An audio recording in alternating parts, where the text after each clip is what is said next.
viewers, welcome back. And today in this reading, we will going to have a reading for our collectives, general reading for our collectives. And bago tayo mag-start, I would like to invite you to follow our other social media platform. And ito po yung pangalan ng ating social media. Yung mga, any social media, yan po yung pangalan natin. If you feel resonated with me, meron din po tayo sa mga orange app na mga crafts, kagaya po ng nakikita nyo dito. Ayan. So, isang flex po natin muna ngayon is yung ating, kung makikita nyo, meron tayong tiger's eye and lapis lazuli. One of the powerful crystals and friendly kay Baywitch. So, ibig sabihin, effective, proven, and tested na. Ayan. Let's see the energy first for this general reading.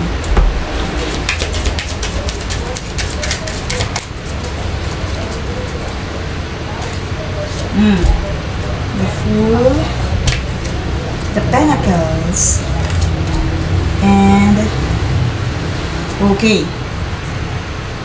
So, this energy, I feel na wala kang pakialam ngayon, nawawalan ka na ng gana sa pagdating sa yung career, sa yung financial opportunities. Okay?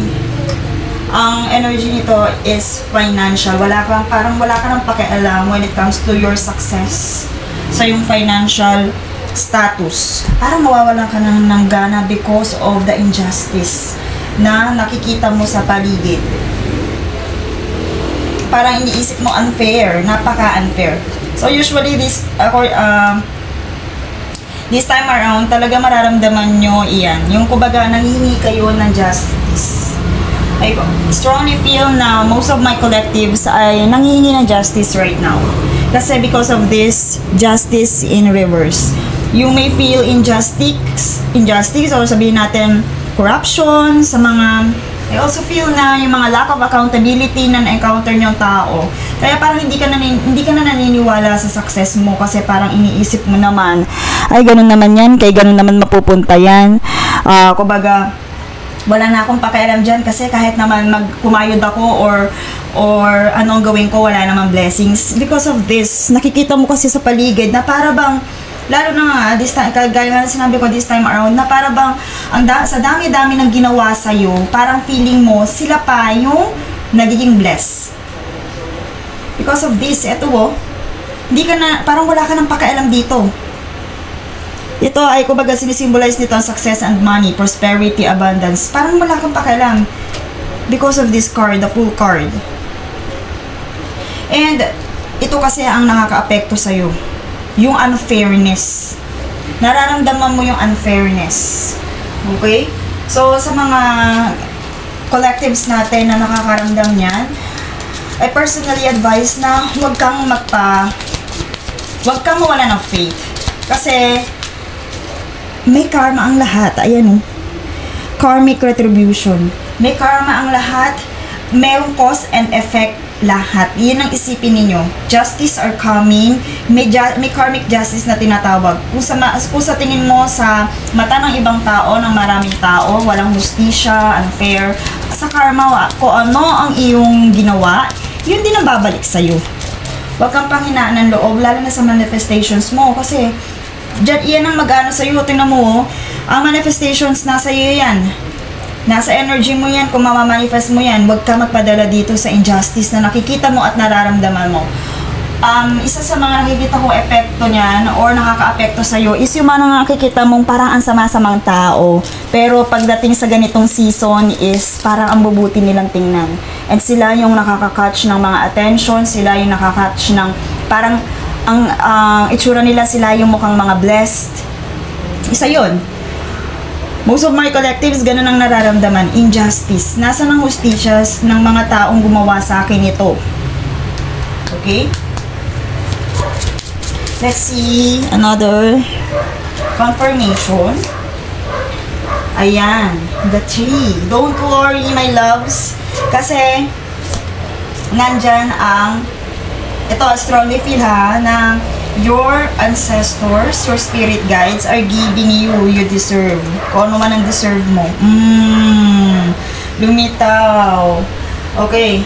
So, kagaya ng sinabi ko, Ayan, may snake dito.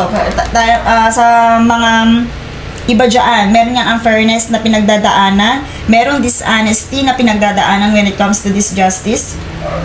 May dishonesty, may pangloloko, may pang-i-scam, may pang-lalamang sa kapwa. And yun ay nakakakos sa iyong ambition. Merong deception na nangyayari. O, halimbawa sa career, ikaw ang deserving pero sa iba napunta. Pero huwag kang mag-alala because your angels and guides, napapalibutan ka ng angels and guides. They are sending you much love. Kung ano nga yung nakikita mo sa paligid na blessings ng kapwa mo, hindi lang ganun yung nakatadhana sa'yo. Tingnan mo, look at your angels and guides. At alam nyo ba, pag pull natin tong card na to, it means your guardians, the man, the masculine, the male figure, or ikaw mismo. Pero dito talaga, nagdikit kasi sila ng butterfly at ito, yung card na to, I strongly feel na pinaparating sa'yo ng angels and guides mo, ng iyong ancestors. Ito pa yung trio, nakapalibot dito sa butterfly. Lahat to, yung symbolism na nandito sa cards na to, sa mga cards na to, ay puro symbolism ng yung ancestors and spirit guides. Kung mayroon kang mga nawala na mahal sa buhay, maaaring sila yung inyong mga guardian angels, and pwede din na yun nga yung mga matatanda ng henerasyon kagaya ng inyong ancestors. Pero one thing is for sure, ikaw ay protected. They are sending you love, lots of love. Kaya itong injustice na nararamdaman mo, yung dishonesty na yan, protected ka dito sa snake na to. Continue to grow your ambition, your desire. Okay, wag kang panghinaan ng loob. Nandyan ang hustisya. Okay? Nandyan ang hustisya, magtiwala ka. Kasi, parang tinatabangan ka sa mga bagay-bagay dahil feeling mo, andun ang injustice. Parang kumbaga, andyan ang injustice, talamak ang injustice. Parang nawawalan ka, nagiging hopeless ka dahil sa mga nakikita mo sa paligid. Nagiging hopeless ka dahil sa mga nakikita mo sa paligid. Parang kumbaga, feeling mo, ito isang example. Halimbawa, kung sino lang ang may pera, yun lang ang maraming kaibigan, or sabihin natin kung sino ang malapit, yun lang ang magiging promoted. Yung kumbaga yung injustice, yung mga ganong or kung sino ang maganda, siya lang yung may love life. Parang yun ang napifeel ng energy right now. Puro injustices. Pero one thing is for sure, baka masyado kang iibabawa ng iyong galit at buot, na parang napaka-unfair na pagkatapos ng ginawa lahat-lahat sa'yo for whole year round, tapos sila, kumbaga, isang lang nila, ay magmumukha silang blessed. Magtiwala ka. Sa karma, nandyan palagi ang balik. Hindi man nila yon ipinapakita, hindi man yun nakikita ng marami, darating sa buhay nila yon, good or bad, kung ano yung ginawa nila sa kapwa mo. Kaya isang safe din na na gawin, kung hindi ka sigurado sa pinagbibintangan mong tao na gumawa ng mga hindi magandang bagay sa'yo, huwag kang magne-name drop. Okay? Kasi hindi ka naman sigurado kung yun talaga yung gumawa sa'yo ng betrayal, ng deception. Basta ang lagi may pagpapray, bumalik sa taong yun, kung sino man ang gumawa sa'yo yun, bumalik sa kanya.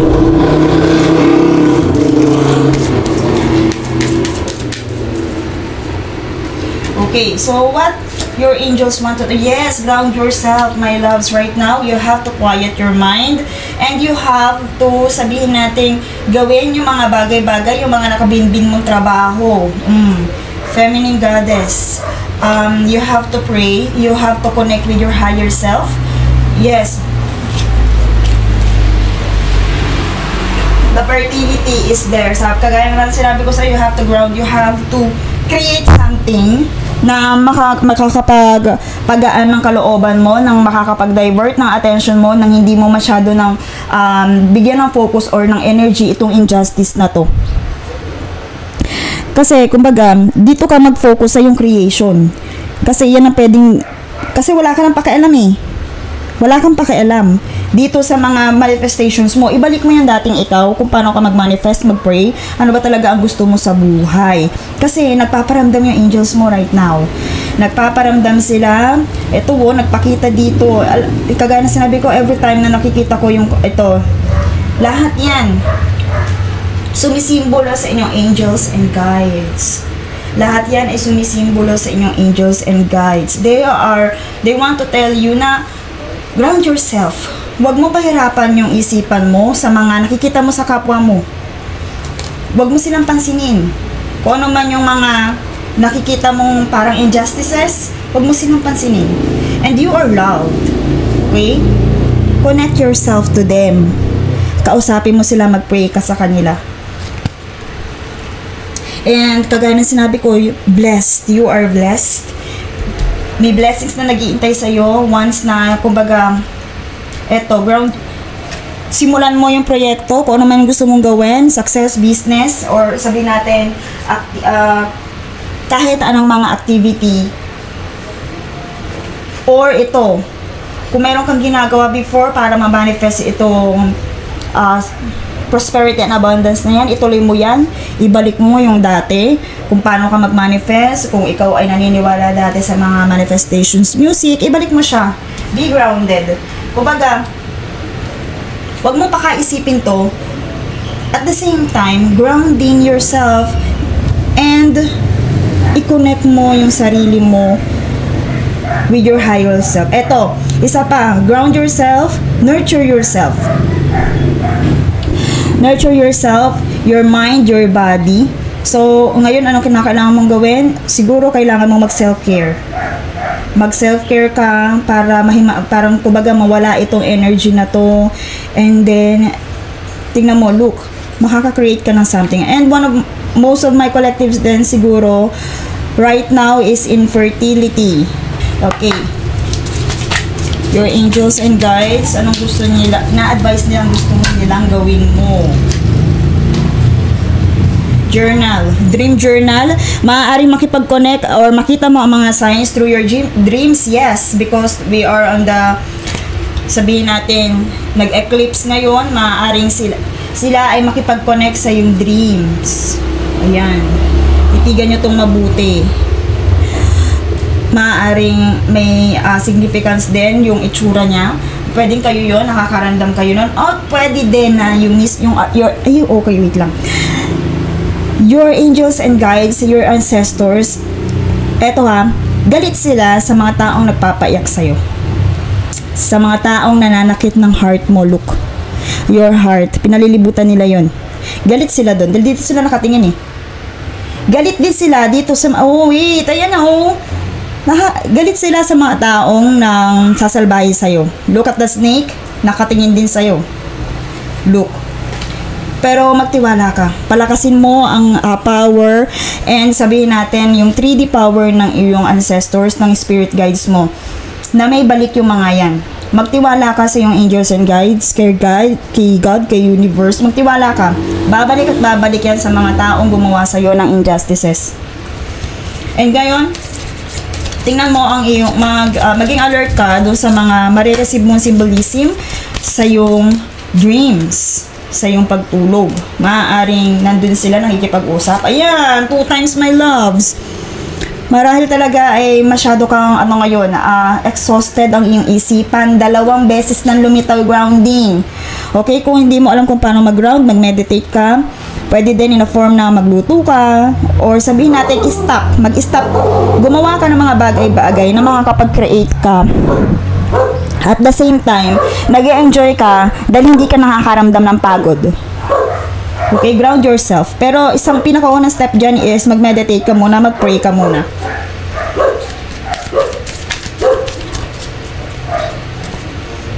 Ayan na naman, journal. Dalawa lang ina-advise sa'yo. To ground yourself and to journal. Isulat mo lahat ng sama ng loob mo, yung mga nakikita mo na hindi mga gusto mo sabihin at mga nakikita mo, isulat mo siya. And at the same time, dream journal. Di ba parehas journaling? Harapin mo yung journal mo. Baka sa my collectives, hindi mo na nakaharap yung journal mo sa masyadong pagka-busy, pagkawala ng gana, or pwedeng sabihin natin, sa mga pleasure. I also child pleasure na hindi nagko-contribute ng iyong growth. Ano yun? O halimbawa yung mga pagsa-cellphone, paggamit ng social media, kung hindi siya nagko-contribute ng growth sa'yo, maaaring tigilan mo na siya and you have to ground yourself. Harapin mo yung iyong manifestations journal, baka nandyan yung mga prayers mo, yung mga affirmations mo, pero hindi mo na siya nabubuklat right now. Ito, I also feel dito talaga yung mga manifestations. Buklatin mo, ano ba yung mga manifestations mo before? Gusto mong ipaalala yun ng angels and guides mo, harapin mo siya. Do it right now. At huwag ka mag-focus dito. Kung nawalan ka ng gana sa injustices, kung nawalan ka ng gana dahil sa mga nakikita mo, ibalik mo yung dating energy when it comes to your journaling. And isa pa sa mga nare-receive kong messages is, ikaw ay, sabihin natin, yung manifestations mo, power mo ay nandito sa journaling. Kung anong isusulat mo, maaaring matupad mo yung lahat. Okay? And don't forget na nakikipag-connect ang iyong angels and guides through your dreams. Napaka-sweet ng iyong guardian angel. Sobra. Kaya, wag kang wag kang magpadala sa mga taong nakikita mo. Kung nakikita mo na parang unfair naman ang mga bagay-bagay, wag mong kalimutan na you are guided. Okay? You are guided. How can I infuse more self-love, compassion into my daily life? So, ito yung pwede mong maging driving questions. How can I infuse more self-love and compassion into my daily life? Okay, my loves, and that's all for this video. Thank you so much for watching and see you in my next one.